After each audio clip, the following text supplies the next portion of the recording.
Hey guys, I'm currently in a hotel room in Sacramento. I'm not on the run or anything. I'm not like, oh, they'll never catch me now. But I'm out here visiting. I'm down in California for a couple weeks, and for the time being at a hotel, they're like, aren't you visiting family? They're making you stay in a hotel? It's a long story. It's a long story. But this is day 8 of being in this hotel. And if you know me, you know that I watch a ton of scary movies. I'm constantly watching scary movies. It's what I enjoy. A lot of times I'm playing Minecraft and have a scary movie on as well at the same time. Spooky stuff, right? Like Jason, that's what 12-year-olds do. Well, anyways, check this out. I've been watching nothing but scary movies for the past 6.5 days and playing Minecraft, which is spooky in and of itself. Well, last night I also do this. I watch a lot of police interrogation videos on YouTube. I watch a lot of true crime stuff on YouTube. Well, last night I checked out the story of this group. I'm sure you guys are aware of it, or maybe not. Maybe you guys don't watch police interrogations on YouTube. I caught, there's a YouTuber, I think he mostly is on Rumble, a guy named Gordon Flowers. Now, I've watched a ton of like true crime stuff, people murdering their wives murdering their husbands, family annihilations, you know, all the normal true crime stuff. But Gordon Flowers, what he does is he's with a group called the Pred Poachers. And let me say this. So as I was watching all of the horror movie stuff, you know, sometimes I'd have to put my headphones on because it'd be like 2, 3 in the morning and horror movies can get kind of loud. I never felt uneasy. I watched all sorts of horror movies, thrillers, supernatural killers, ghosts, demons. I never felt uneasy in this room. But yesterday I was watching some episodes of The Pred Poachers, which is by this guy named Gordon Flowers. The reason why was recently during one of his stings. So if you don't know, let me go back here. So what he does is he'll show up. He'll like pretend to be a little girl online or whatever, and then meets these predators and sits down and talks to them in public, gets them to admit all these crimes, asks them why they're doing it. Some of these videos can go on for like 2 hours. And then at the end he calls the police. Hopefully the guy gets arrested. Recently, he did one that was in the news because a man killed himself on camera when he realized he got stung. You don't see the death, but you hear it. The guy shot himself when he went back into his house after the cops showed up. So they're kind of in the news because of that. Watching all these scary movies didn't feel creeped out. Watching all these demonic movies didn't get creeped out. Last night, I was watching some of the Pred Poacher videos on YouTube. And dark stuff, right? This isn't like Chris Hansen. This is even worse than that. The guys that he catches are beyond unspeakable, what they do and what they like to watch online. So I'm sitting here, I got my laptop in front of me, and I'm doing reading now. I'm not playing Minecraft anymore. I'm reading stories for the show, ghost stories and stuff for the show. And on the other side of my monitor, I'm watching this Pred Poacher, Gordon Flowers stuff. And for the first time, this was on day 7, for the first time being here, being up late at night, I wasn't even that late, it was like maybe 10 when I was doing this, I felt extremely uneasy in this room. I felt so creeped out, I felt like there was something in here with me.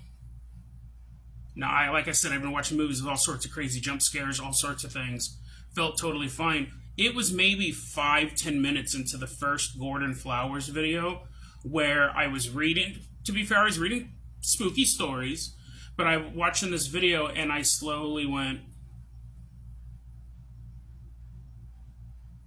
because I felt like there was something behind me. I've talked a lot about on the podcast how, Dead Rabbit Radio, if you're not familiar with that, about how I believe hotel rooms would have a higher population of ghosts, than a normal house. And the reason why it's because you have a lot of people passing through. You'd have people, I guess it's fairly popular, if they're going to kill themselves, they come to hotels so they don't, leave anything bad around the house, or they don't, want any bad memories of family that still lives there around the house. I put ghosts in quotation marks too because there's 2 different types of ghosts. Well, there's 1,000 different types, but popular types are the ghost of someone who's died. And then there's also the idea of leaving behind such negative energy that while the people may still be alive, the energy is soaked into the room. So let's say that somebody booked this room out 10 years ago, and it was a horrible domestic fight. A divorce was finally like being spoken for the first time. Hearts are broken. Sometimes that can soak an energy. Sometimes that can soak a room full of energy. We still would call it a ghost because you'd get the impression that someone was in there with you, but they're not actually dead. It's not actually a spirit you can interact with. I've always felt that hotels and motels would be great incubators of paranormal activity.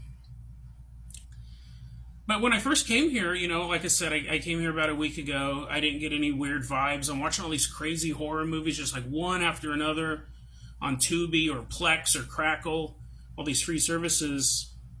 But it was last night when I was watching this stuff on YouTube and reading these spooky stories, was the first night I felt uncomfortable.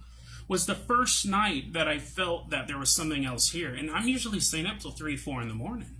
So I hear people walking around down the hallway and, all sorts of stuff. Footsteps, right? But I know it's real people. I think it's real people. I never check. But last night, I remember I was becoming increasingly uncomfortable in a way that I hadn't been my whole time staying here. It had been a whole week. And I was wondering, I didn't shut the video off. You're like, oh, did you decide to watch something else? No, I let the video run because sometimes when you have these type of things happen, first off, you think it's just in your head, which easily could be. Mirror didn't go flying off the wall. Nothing grabbed my shoulder.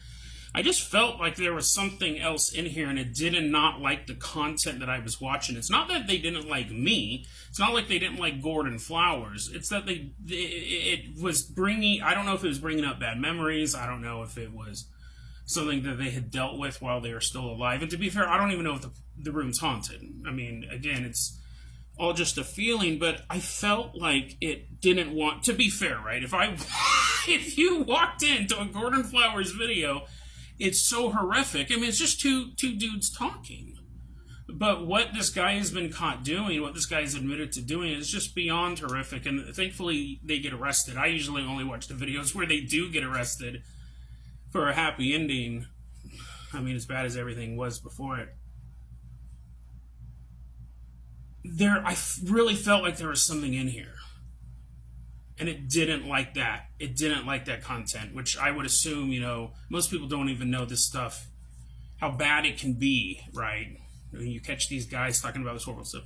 And anyway, so I kept watching, and I watch like the first 20 minutes of these videos and then jump to the end to watch them get arrested. It's 2 hours long. It's 2 hours long. It's not Transformers 3. I'm not going to stick with it. But you watch the beginning of it, you watch the ending of it. Well, I would have brushed it all off if it was just that. If I just had a creepy feeling. What's interesting was after that, I did start watching a horror movie called The Piper, which is really good. I haven't finished it yet. But the creepiness came over and bled into that movie where I didn't want to finish watching The Piper. It's a newer horror movie. It looks really good, but I just felt too creeped out. Well, I kind of kept doing some more work on my computer, typing up stories and stuff, and then I went to bed. Went to bed earlier than I normally do. I went to bed around 11 o'clock midnight, somewhere around there. And I had what I could only classify as the worst nightmare of my life. Hands down, it was the scariest dream I'd ever had. And the whole dream, it was just like I was watching a slasher movie in this dream, but I was acting out the part of one of the victims, and the dream was about fear. It was about true and utter fear.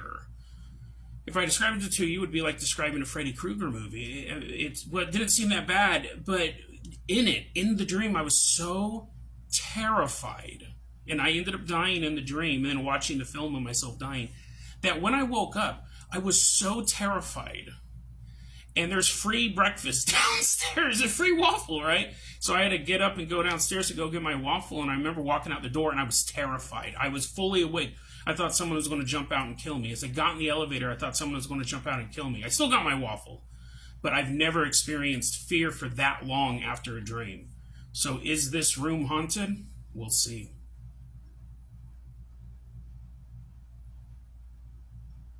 Oh, I thought I thought it ran out of time. I thought I only had a couple seconds left. We'll see.